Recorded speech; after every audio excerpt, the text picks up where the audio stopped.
Rain very much slowed down Kipchoge's time. He still did manage to run 2 hours, 3 minutes, and 32 seconds, which is the 13th fastest marathon of all time. But there was a much bigger expectation for Kipchoge, given that he ran only 25 seconds away from the 2-hour barrier earlier that year. While the weather is certainly unpredictable, Kipchoge's greatness is very much expected.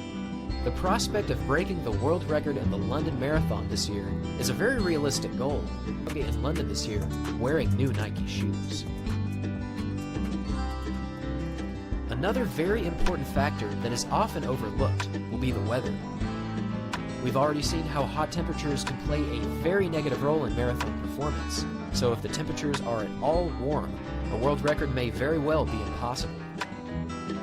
Additionally, if it's raining hard at all, running fast will definitely be a challenge. In the 2017 Berlin Marathon, rain, and if the opening half marathon is around 60 minutes and 30 seconds, I can only imagine that Kipchoge will once again be able to accomplish this time, especially given that he has run many of his greatest marathons by virtue of negative splits. In 2018, Kipchoge ran his still-standing world record using the strategy of negative splits. For his first half marathon, Kipchoge ran 1 hour, 1 minute, and 6 seconds, followed by his second half marathon, which he ran in 1 hour and 33 seconds. There's no question about that. But there have been multiple runners closing in on ELIUD Kipchoge. We've seen Ethiopian Berhanu Legesse run under 2 hours and 3 minutes in Berlin last year. As previously mentioned, we've also seen Moznet Garamu run under 2 hours and 3 minutes. But most notably, we saw Kenenisa Bekele run within 2 seconds of Kipchoge's world record last year in Berlin. This performance really did flip the marathon world upside down, and then for his second half marathon, he ran it in 59 minutes and 40 seconds, which is absolutely unreal. With marathon times improving, shoe technology advancing, and Kipchoge's confidence always rising, we are quickly approaching a historic event in this year's London Marathon. And now I want to hear from you guys. Can Kipchoge break the world record in London this year? Leave your comments down below, and also make sure to leave your predictions for how fast. And while nobody has beaten Kipchoge over the previous 6 years, Bekele's performance did raise the question of how close someone could get.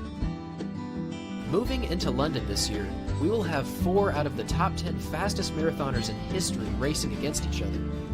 If this lineup already wasn't impressive enough, there will also be an additional 6 athletes who have all run under 2 hours and 6 minutes, which is incredibly fast. Clearly, on a global scale, marathoners have been getting faster and faster over the previous few years, but leading the charge constantly up front has been ELIUD Kipchoge. When he races, Kipchoge typically dominates his competition. However, if any athlete manages to hang on to Kipchoge, he is the ultimate competitor. In 2017, Ethiopian Gaia Adola presented a strong challenge against Kipchoge. With just a few kilometers remaining, Adola was about 10 meters in front of Kipchoge. However, Kipchoge never gave up, and with about 10 minutes left to run, he powered by Adola and won the race easily. Additionally, in 2019 in London, both Moznet Garamu and Mule Wasihu remained strong up front with Kipchoge until around mile 25. But over the final mile, Kipchoge dropped an amazing 4 minute and 26 second final mile, and nobody could keep up with his pace. In fact, for his 24th mile, Kipchoge began his surge early as he ran this mile in 4 minutes and 30 seconds. This means that for his final 2 miles, Kipchoge ran 8 minutes and 56 seconds, which is simply amazing. Although he typically runs completely alone up front, Kipchoge is not afraid of battling it out against his competitors, that is, if they're able to keep up with Kipchoge. With multiple runners emerging as huge marathon talents, Kipchoge will certainly have more reasons to run fast. However, this new competition is not the only change making faster times more possible for Kipchoge. Another benefit for the greatest marathoner ever, which is perhaps the most controversial topic in sports right now, is the presence of emerging shoe technology. Over the years, we've seen Kipchoge use many of Nike's new shoes, including the Vaporfly 4%, with the Vaporfly Next Percent and the new prototype AlphaFly, which he ran during the ELIUD 159 challenge. However, the real question moving into London is, will Kipchoge use Nike's new AlphaFly Next Percents, which Nike unveiled very recently? At this year's United States Marathon Olympic Trials, I had a front row seat to the massive unveiling of the new AlphaFlies. While there were still many runners wearing either the 4% or the Next Percents, the AlphaFlies were far and away the most popular shoe.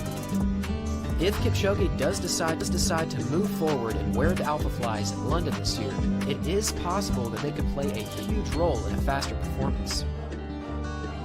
Now, Kipchoge has clearly proven that he does not need new shoes to run very fast. That is definitely clear.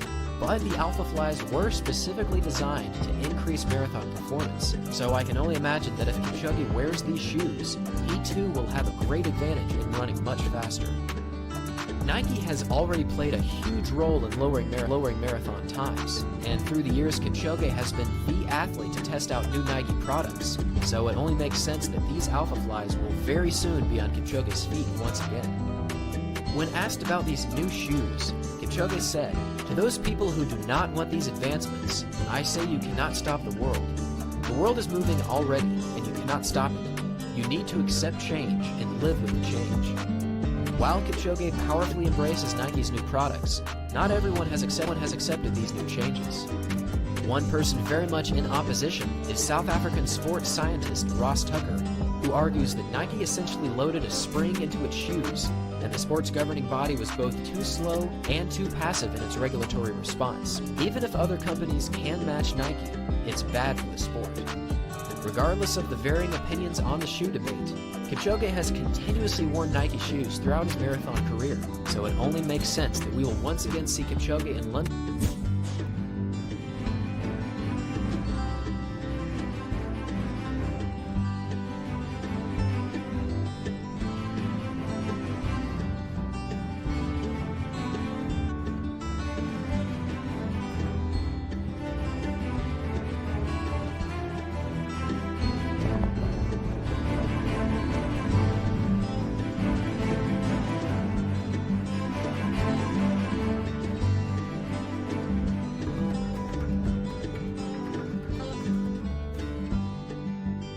If we look back at the top 10 fastest marathon performances in history, 3 of these times come from the London Marathon. And while Berlin is still the only course to ever yield a sub 2 hour and 2 minute performance, London is very close behind. In 2019, Ethiopian Mosnet Germu ran 2 hours, 2 minutes and 55 seconds in London, making him the 5th fastest marathoner in history. This measure that could make London the new location for the marathon world record.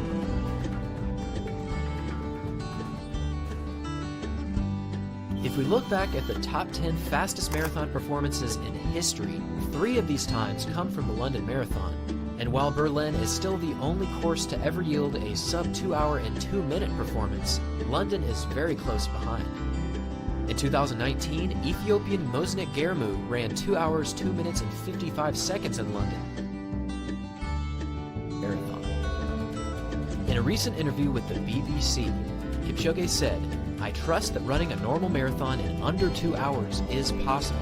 Running in Vienna, Austria was only my 2nd try at breaking 2 hours, so why not in a normal marathon?" He also said, "I think I can run the London course faster than the course record at the moment." In addition to these powerful statements, Kipchoge has also requested a very fast pace for the London Marathon. "Running in Vienna, Austria was only my 2nd try at breaking 2 hours, so why not in a normal marathon?" He also said, "I think I can run the London course faster than the course record at the moment." In addition to these powerful statements, Kipchoge has also requested a very fast pace for the London Marathon. In multiple reports coming from his training camp in Kaptagat, Kenya, Kipchoge is requesting a pace right at 60 minutes and 30 seconds for the halfway point. He is, after all, the only human to ever run under 2 hours for the full marathon, so his confidence is likely at an all-time high. But how much more challenging will it be to run 2 hours and 1 minute in London versus his sub 2 hour marathon, which he ran in a controlled environment in Vienna, Austria? Ultimately, running this time will be a huge challenge, but there are a few crucial factors such as chute technology and race day temperature that could make London the new location for the marathon world record.